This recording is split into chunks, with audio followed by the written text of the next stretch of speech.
পড়লাম সূরা বাকারার 177 নম্বর আয়াতের অংশ বিশেষ তাফসীর আকারে হক আদায় করে কথা বলার চেষ্টা চালাবো ইনশাআল্লাহ। আল্লাহ আমাদেরকে কোরআনের তাফসীর শুনে হেদায়েত পাওয়ার তৌফিক যেন দান করেন, বলেন আমিন। এই কথা বলেন কেন এই ছেলে? মাইক ম্যান, এই ফ্যানটা একটু এদিকে ঘুরিয়ে দেন, এদিকে সরিয়ে দেন যেন বাতাস লাগে। এদিকে আরো সরিয়ে দেন, এই জায়গা দেন। এখানে দাঁড়িয়ে আছেন কেন? বসুন, এদিক দিয়ে দিলেও হবে। কথা বলা লাগবে না,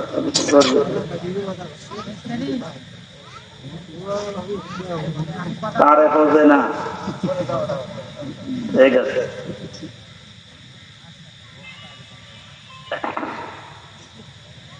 মাঝে 12-13 জন গলা বসা অবস্থায় ছিলাম না? ইউটিউবে আপনারা আলোচনা দেখেছেন, যারা প্রায় 12-13 দিন গলা বসা অবস্থায় ছিলাম এই 15-20 দিনের ভেতরে। রংপুর শহরে মাননীয় মেয়র সাহেব, মোস্তফা সাহেব নাকি কেন না, মোস্তাফিজুর রহমান মোস্তফা, ভদ্রলোক নিয়ে এসেছিল আমাকে। ওনার ওই দিনের বেলায় ফ্যান ছিল শরীরে, ভাষা বোঝেন তো।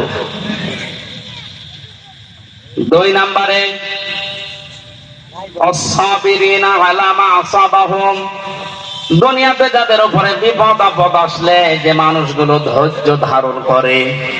আয়াতের তাফসীরে আমি যত মুফাসসিরের কওল মিলিয়েছি, সব মুফাসসির আয়াতের ব্যাপারে একমত। পৃথিবীতে ইসলামের উপরে চলতে গিয়ে যার উপরে যত বড় বড় বিপদ আসবে, ওই লোকটা যদি সঠিকভাবে ধৈর্য ধারণ করতে পারে, ওর জীবনের কোরবানি ত্যাগ তিতিক্ষা তত তাড়াতাড়ি কবুল হবে। না, এ পর্যন্ত না বুঝলে আমি সামনে যাব না। এ পর্যন্ত বুঝেছি? ইসলামের উপরে টিকে থাকতে গিয়ে যার বিপদ আপদ মুসিবত যত বেশি আসবে, আর ওই লোকটা যদি টিকে থাকার জন্য ধৈর্য ধারণ করে ওভারকাম করার জন্য চেষ্টা চালায়, জীবনের কোরবানি না, ওর যে ত্যাগ তিতিক্ষা ইসলামের জন্য যত কষ্ট সহ্য করেছে, ওইগুলো সব তাড়াতাড়ি দরবারে কবুল হবে।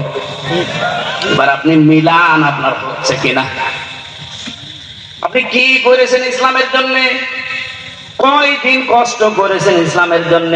কয়দিন আপনি ইসলামের জন্য? 20 মতো মানুষ মৃত অবস্থায় 82 বা ইহুদিদের টার্গেট ছিলেন, তাকে হত্যা করে ফেলবে। আপনারা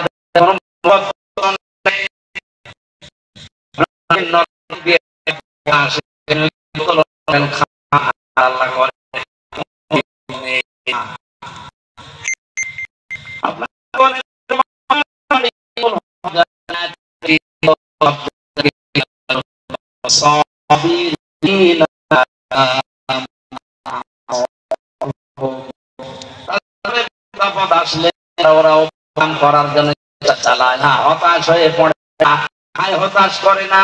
কি হয়ে কি হচ্ছে আর হবে না, পরিত্রাণ পাওয়ার জন্য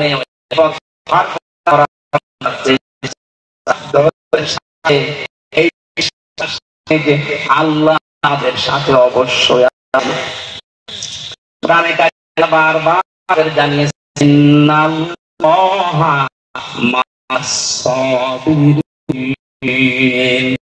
অবশ্যই আল্লাহ হবে ধৈর্যশীল তাদের সাথে। আপনি কোরআনে এমন কথা সাথে আছে,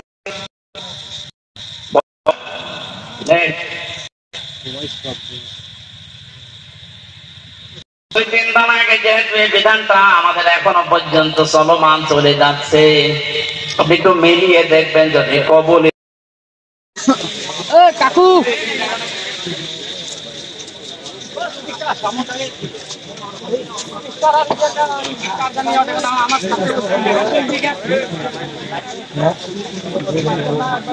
রাস্তাটা ক্লিয়ার দাও, রাস্তাটা ক্লিয়ার দাও,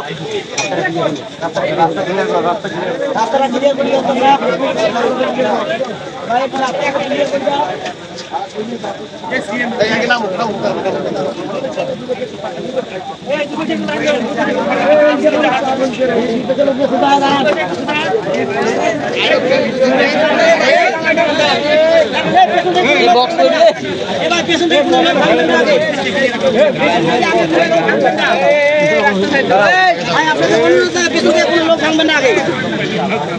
পেছন থেকে লোক ভাঙবেন না।